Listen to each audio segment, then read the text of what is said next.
안녕하세요. 영성길 클래스 구주의 박정우입니다. 반갑습니다. 오늘은 5가 예수님은 누구신가에 대해 살펴보겠습니다. 핵심 구절은 두 가지, 요한복음 3장 16절, 마태복음 16장 16절입니다. 가능하면 암송해 주시고 함께 읽어도 좋습니다. 이거의 핵심 내용은 세 가지입니다. 예수님이 어떤 분이신가, 예수님은 어떤 일을 하셨는가, 그리고 지금 예수님은 무엇을 하고 계신가, 이 세 가지 내용을 살펴보겠습니다.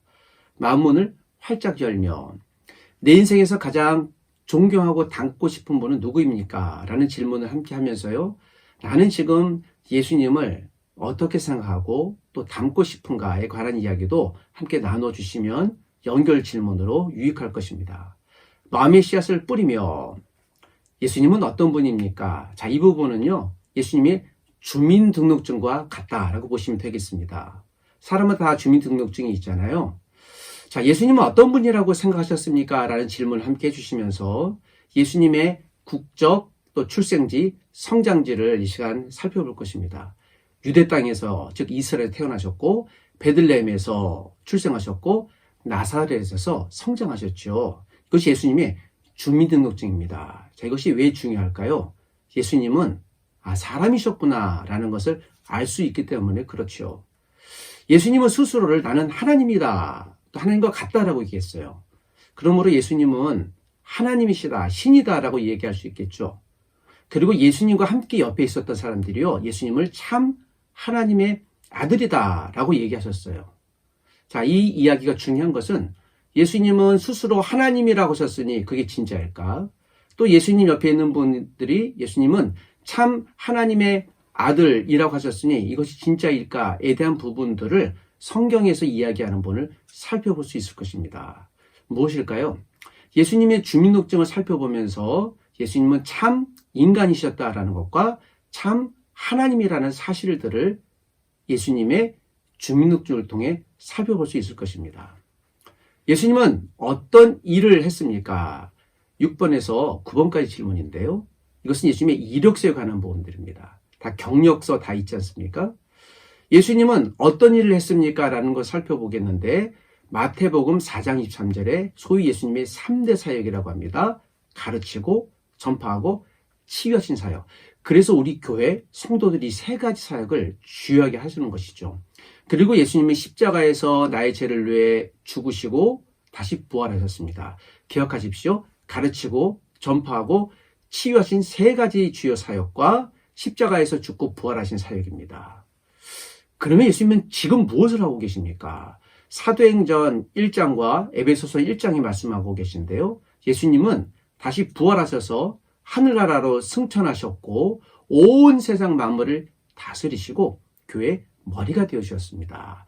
10번에서 13번까지 질문 내용입니다. 지금 무엇을 하고 계신지요? 하늘에서 온 만물을 다스리고 교회의 머리가 되어주셔서 우리 성도들을 위해서 중보하고 계신다라는 사실입니다. 일상의 열매를 거두며 지금까지 있는 내용을 잘 정리해 주시면 되겠습니다. 정리해 볼까요? 예수님은 참 인간이시고 하나님이십니다. 또 예수님은 가르치고 전파하고 치유하신 사역과 십자가에서 나를 위해 죽고 부활하셨습니다. 예수님은 하나님의 보좌 오른쪽에 앉아 계셔서 온 만물을 다스리고 교회의 머리가 되어주셔서 지금 저와 여러분을 위해 중보하고 계신 바로 그분이라는 사실입니다. 자, 5가의 Think Together, 마음 나눈 도구는요, 나의 인생 그래프입니다.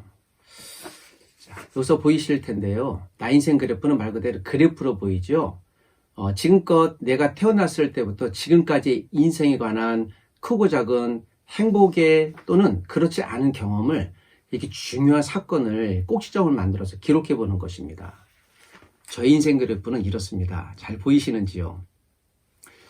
그래서 내가 가장 기억에 남는 또 행복했던 경험은 가운데 점을 기준으로 해서요, 위에 10점까지에 있는 내용 중에서 요건 한 8점 정도 기쁨이 있겠다.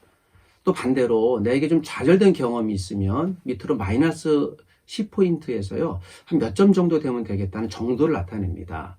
그렇게 해서 그려보면요, 이런 그래프가 되어져서 저분은 저런 인생을 살았구나, 또 나는 이런 인생을 살았구나라는 것을 알 수 있는 것이죠. 자, 이렇게 그려보시면 좀 유익한 점이 있는데요. 상대방을 또 나를 객관화시켜서 알 수 있는 장점이 있습니다. 저는 5살 때 부산에서 살았고요. 24살 때 군대에서 좀 다퉜던 좋고 좋지 않은 추억을 제가 기록해놨고 이것을 제 딸과 나누었더니요. 제 딸이 물어봤어요. 부산에서 어떻게 즐거웠는지, 그리고 군대에서 왜 다투었는지. 그래서 행복했던 경험과 그렇지 않은 경험을 이야기 나누는데요. 굉장히 관심 있게 듣더라고요.